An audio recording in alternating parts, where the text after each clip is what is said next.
meie esimene hooaeg hakkab vaikselt läbi saama. Praegu on 16. seeria ja oleme siis selle maja lahti võtnud. Ja uskuge või mitte, need 2 pakki on sisuliselt kokku panduna terve see suur soojak, mida me oleme teile siin aja jooksul näidanud, mida me oleme siin kokku pannud ja kõik. Et kui me nüüd vaatame seda kõrgust, mis selle paki kõrgus on, siis selle paki kõrgus on täpselt nii palju kui 1,16, 116 sentimeetrit. Need on nüüd kõik 1, 2, 3, 4, 5, 6, 7, 8, 9, 10, 11, 12. Ja siin on siis 13, 14, ehk siis on see aken ja uks on siin. Et kui me paneme siit, palju juurde paneme? Paneme 20 senti juurde, see on siis 136 sentimeetrit. No paneme siit hinge juurde, no 3 senti, ütleme 140 sentimeetrit on siis kõik need 14 seina. Niimoodi. Siis siin see pakk, mis põrandal on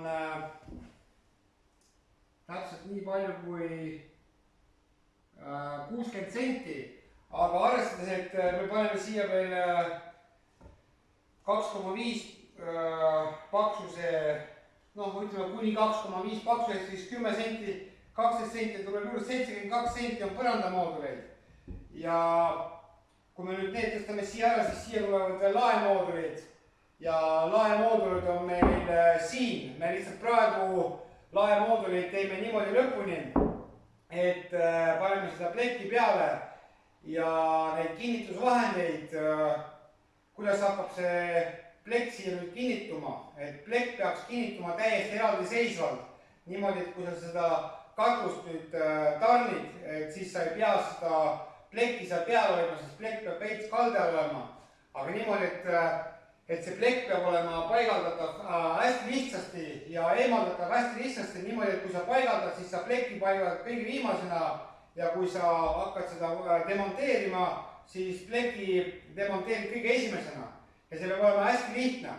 Ja täna siis muideks avastasime need sellised selle poldikeeraja lisaseade niimoodi, et sa saad seda polti sealt nüüd nagu nurga alt ka nagu keerata kinni. Nii et üldiselt selle kokkupanek on, no kui oled juba 1-2 korda seda kokku pannud, siis kokkupanek on mingi tund aega, lahti võtmine on mingi tund aega, see on nagu mega kiire. Et meil on nagu kõik valmis põhimõtteliselt. Et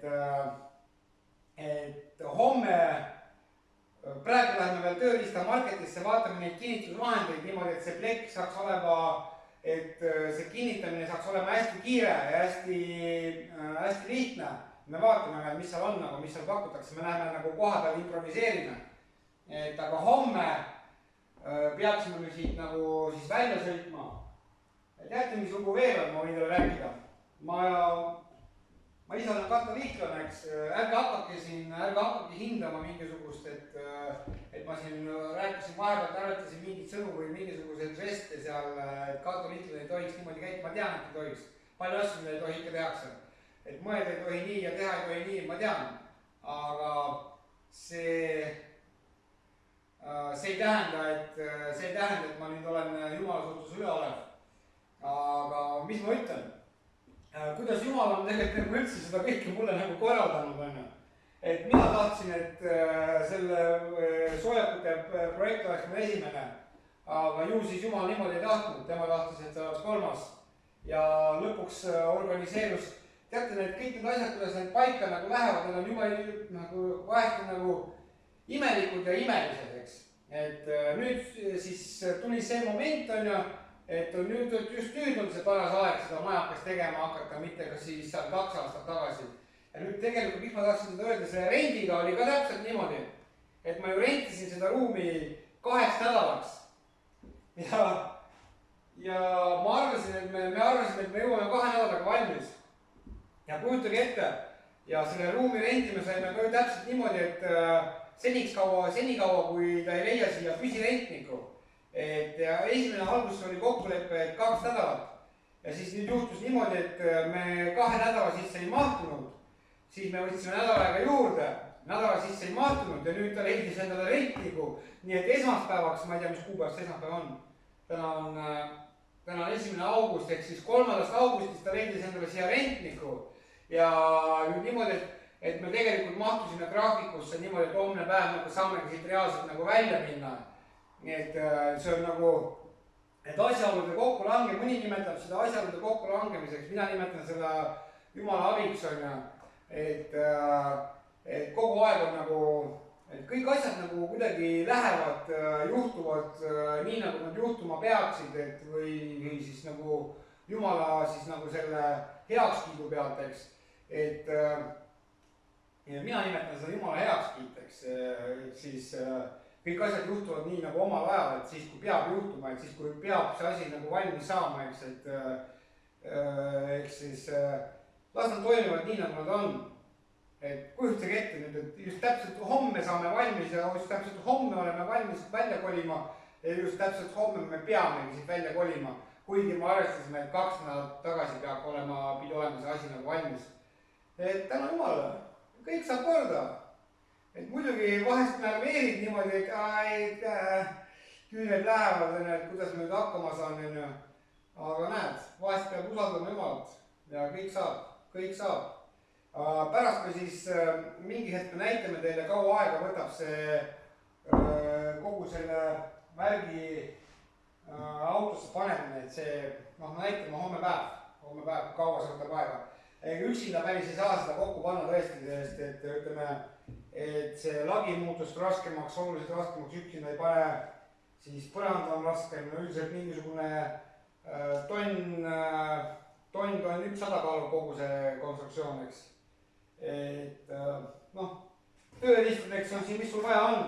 Sul on vaja siin seda poldikeerajat, akutrelli, hunnik polte, siis nipet-näpet neelrütmed, siis igaks juhuks need ankrud sisse, torksi otsikud, eks, ja need. Ja rohkem ei ole vaja, mingisuguseid kruve, tegelikult kruve on vaja, et neid eraldi kinni panna.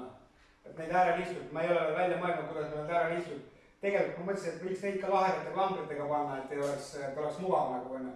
Aga küll me välja mõtleme. Et esialgu jääme kruvide peale nagu. Aga sisuliselt kõik ei ole vaja mingit hullu kuhja, nagu köögimööblit panen kokku üldiselt. Aga hakkama saime. Fakt on see, et me saime hakkama muideks sellelt klaasikorje pealt viimane hetk tuli, tegelikult oleks pidanud olema see 3. augustil arve tähtaeg olema, aga siis sealt nagu tehti ülekanne varem, et see, et me seda klaasi korje pealt, nagu meil sealt ikka vahest tuleb raha, tuli natuke varem raha, et see päästis ka nagu olukorra, eks. Niimoodi vaikselt juhtubki ja niimoodi vaikselt saavad hakkama. Et kui tahate tellima hakata, siis hakkab juba tellima, me oleme valmis tootma ka. Siin augusti päris alguses läheme ühe investori juurde, kes, normaalse investori juurde, kes ei aja mingisugust jama on ju. Sorry, et ma niimoodi ütlen, aga mõni inimene vahest ajab jama. Me isegi ei mõista, kuidas ta üldse sai sellise finantsilise tasemele, aga kas ta nagu tahtlikult tuleb seda jama ajama, kui ta näeb, et parem siis järgu juba üldse tulgu on ja kui ta nagu tegelikult tõsise mõtetega ei tule on ja siis nagu tõsiste mõtetega ma mõtlen nagu, et ma ikkagi pigem juba kaldun nagu raha andma, et mul on see raha, nii-öelda see rahapakk juba taskus on ja. Kui ma tulen sulle rääkima, et mul pigem on see rahapakk juba taskus, et ma olen avatud ja ma tahan lihtsalt näha, et mida te teete mehed, et te teete, kas te teete ikka tõsiselt asju või ajate mulle mingisugust kägu siin on ju. Aga niimoodi, et ma tulen siia niimoodi, et ma võib olla, ei, see mees ei ole siuke mees. See on tipp-top vend ikkagi vaatab, et kui te ikka pingutate, et siis ta ikka pigem on juba eos nagu kaldub seda raha andma, et vaatame, mis saab. Aga tõenäoliselt ma loodan, et me oleme rahalises mõistes, me oleme nagu füüsiliselt oleme valmis tootma, meil on, oleks olemas kohe töötajad, teeksime need kõik konduktorid valmis, et see tootmisliini saaks nagu paika panna, meil on nagu välja mõeldud, ma eelmistes seeriates näitasin, et kuidas me kavatseme mingisugused need idud, kuidas me kavatseme seda lahendama hakata. Aga sisuliselt on nagu oleme valmis ja füüsiliselt oleme valmis ja mõistusega oleme valmis, aga vot rahaliselt veel ei ole. Aga kui teil oleks mingisugune lahe investor pakkuda, et siis oleks muidugi hea meelega, see investor võiks ju täitsa, selle investoril võiks täitsa näidata seda kuhhi ja kui te nüüd näete seda nagu teiselt poolt, seda ruumi ja seda kogust on ja visuaalselt, et kui palju seda rekkasse niimoodi mahuks on ja et ma ei ajanud enne lolli juttu, et 12 tükki, 12 sellist no vaatame, ma neid rekka mõõtusid ei tea, aga see on 1,20 m niimoodi ja selle pikkus on 2,50, ütleme, paneme 2,50, et 2,50, 1,20 m, 2,50 ja siis tuleb lihtsalt arvestada see rekka, see koormakuup välja ja siis saab nagu tõelise pildi sellest, kui palju nüüd rekkasse mahub, aga minu arvestuste kohaselt mahub seda selliseid konstruktsioone 12 tükki sinna, et te võite ise investeerima hakata, tunnete huvi, aga teate mis, kui te ise nagu tahate investeerima hakata, siis ärge palun tulge sulle, ma äkki mõtleme, kui raha taskus ole, ärme kulutame üksteise aega ja ongi kõik, eks.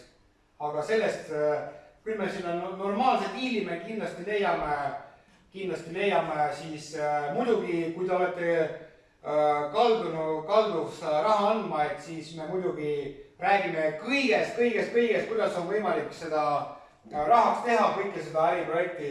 Teate, mulle meeldib üks arhitekt, üks Iraani arhitekt, naisterahvas, ta on üks kõige kuulsamate arhitekte. Tema meetod mulle meeldib, et enne kui sa tahad tema jutule tulla 250 000 €. Selliseks nagu normaalseks jutupinnaseks, et jutupinda alustada nagu. Et ta ei viitsi mingisugust jama kuulama hakata.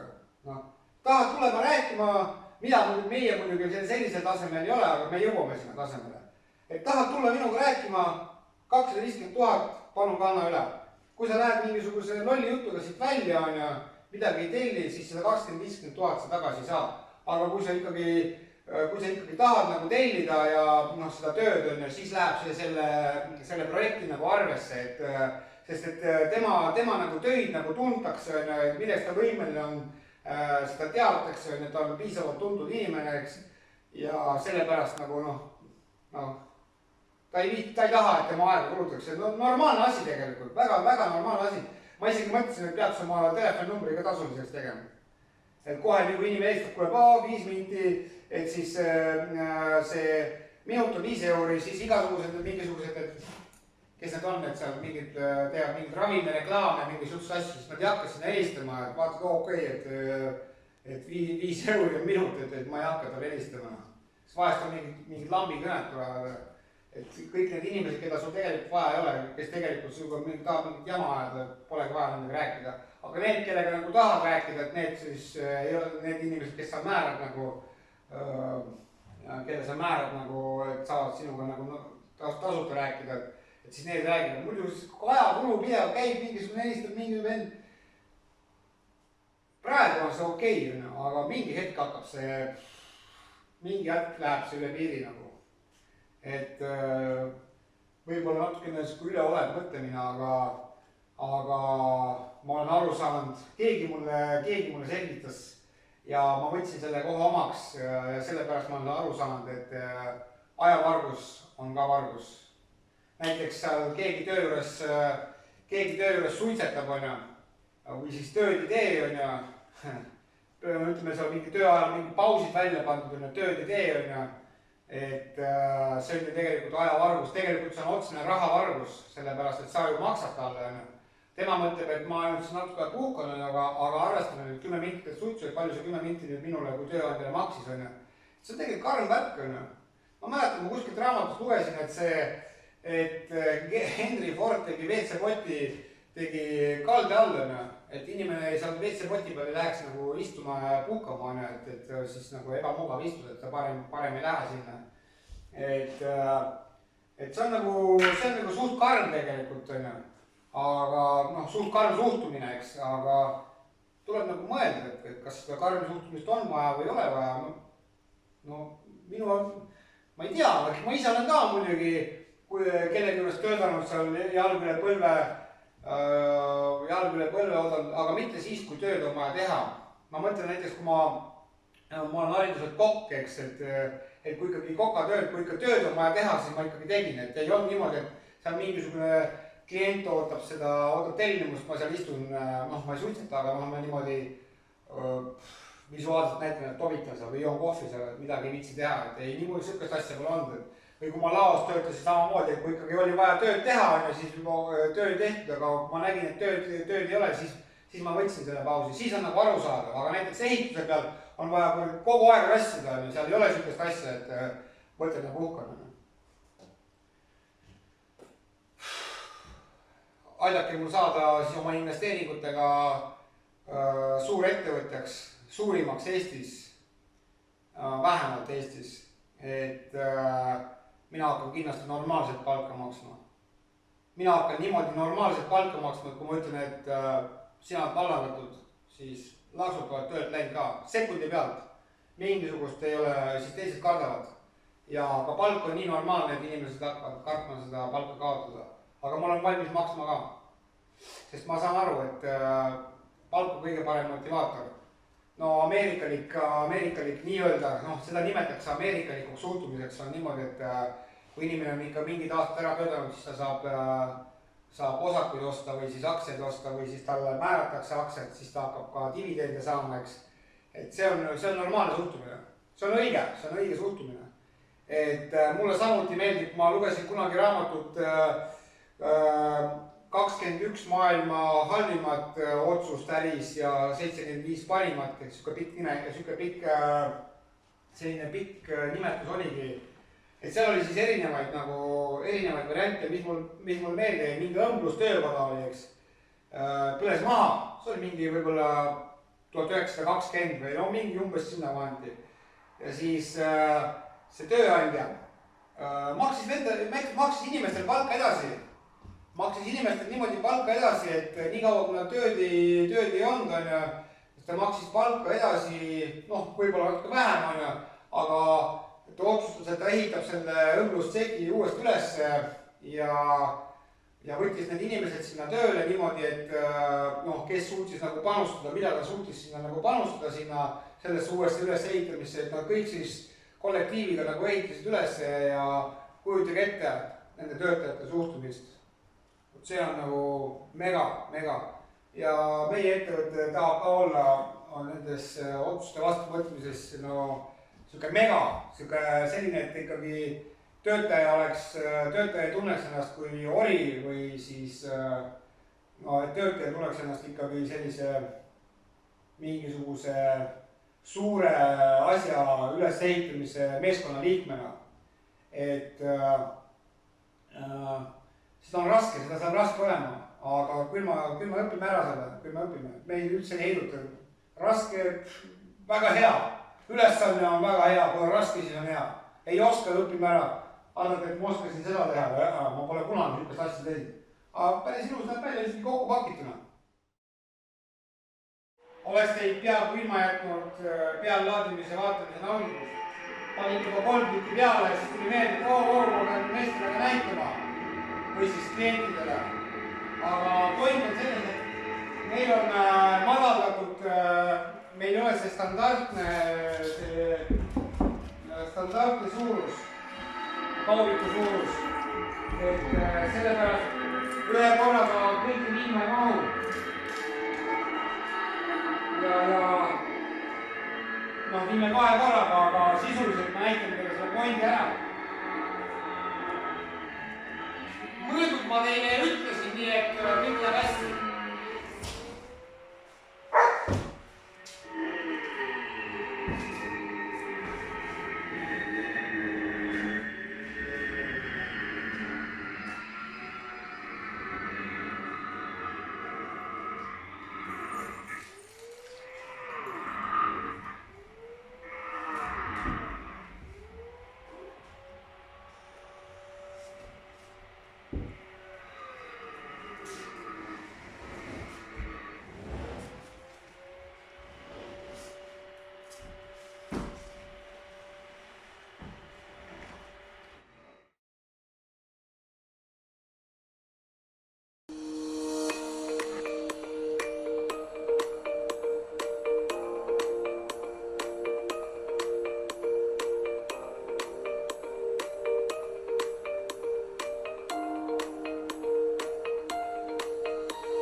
siin mõtlesime süsteemi välja, kuidas me teeme.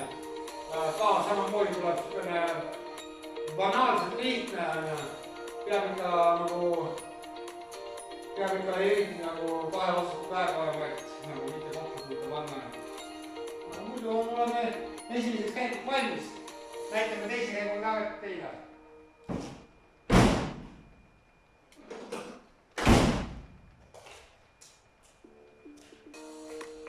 Vahepeal peaksin ütlema, et tegelikult on päris imelik tunne, et siit välja sõita, aga nüüd on see sama viimane sõit, eks, et kui me siit praegu nüüd välja läheme, siis me läheme juba täiesti lõplikult siit välja. Natuke imelik tunne on. Lahe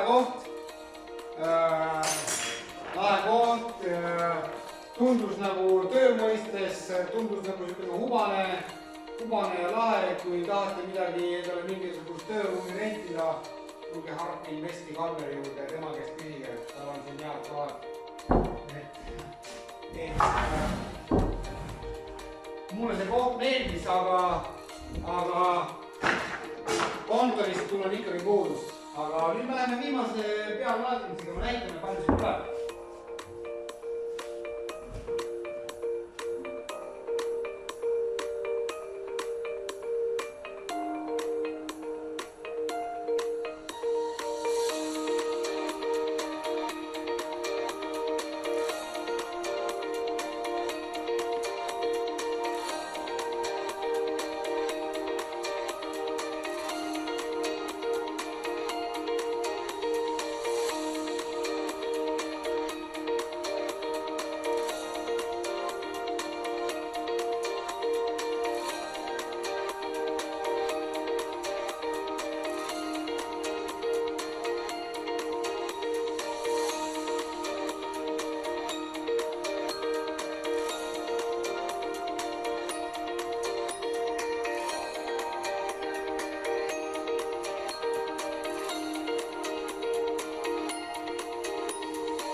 No nii, ei olegi suutnud siiamaani seda reklaamimise jaoks nagu kokku panema hakata või siis nagu presentatsiooni jaoks. Sellepärast, et vahepeal tuli vihma, vahepeal nii-naa, eks, ja otsisime garaaži, kus seda nagu pikaajaliselt nagu hoida, noh, nende reklaamvideote tegemise ajal, et kus me nüüd välja viime ja sisse toome, et leidsime kesklinnas garaaži. Aga nagu te näete, et garaaž on nagu niisugune madal, eks, ja miks ma seda nagu praegu esile tõin, et kui ma lähen praegu hetkeks garaažist välja ja te näete seda ilma minuta,